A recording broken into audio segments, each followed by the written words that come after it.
તો દાહોદ નજીક રાબડાલ ખાતે ખાનગી ટ્રાવેલ્સ બસનું ટાયર ફાટતા ગંભીર અકસ્માત સર્જાયો। મોરબીથી ભોપાલ જતી બસ રસ્તા નજીક ખાડામાં ઉતરી પલટી ખાઈ ગઈ। અકસ્માતમાં અંદાજે 29 મુસાફરો ઇજાગ્રસ્ત થયા।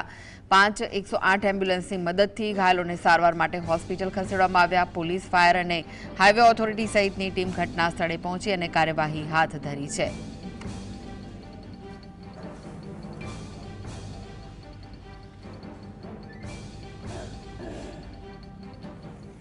તો વધુ વિગતો માટે જોડાઈ ગયા છે સંવાદદાતા ભૂપેન્દ્ર। અકસ્માતની ઘટના બની હતી, હાલમાં શું અપડેટ મળી રહ્યા છે આ મામલે? જી આપને જણાવી દઉં કે આજે વહેલી સવારે ઇન્દોર અમદાવાદ હાઈવે પર દાહોદ નજીક રાબડાલ ગામે એક લક્ઝરી બસ હતી જે મોરબીથી ભોપાલ તરફ જઈ રહી હતી। એનું અચાનક ટાયર ફાટી જતા એ ખાડામાં ખાબકી હતી અને ત્યાં એ પલટી ખાઈ ગઈ હતી।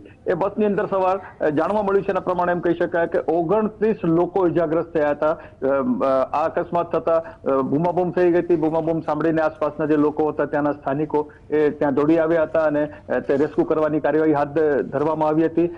અને ઘટનાની જાણ થતા જ પોલીસ, ફાયર અને જે હાઈવે ઓથોરિટીની ટીમ છે એ અને 108 5 જેટલી 108 ની ટીમ ત્યાં ઘટના સ્થળે પહોંચી ગઈ હતી અને રેસ્ક્યુ કરવાની કાર્યવાહી હાથમાં લેવામાં આવી હતી। જાણવા મળ્યું છે એ પ્રમાણે કહી શકાય કે 29 લોકો આ ઘટનામાં ઇજાગ્રસ્ત થયા હતા, જેમને નાની મોટી અને મોટી ગંભીર ઇજાઓ પણ થઈ હતી।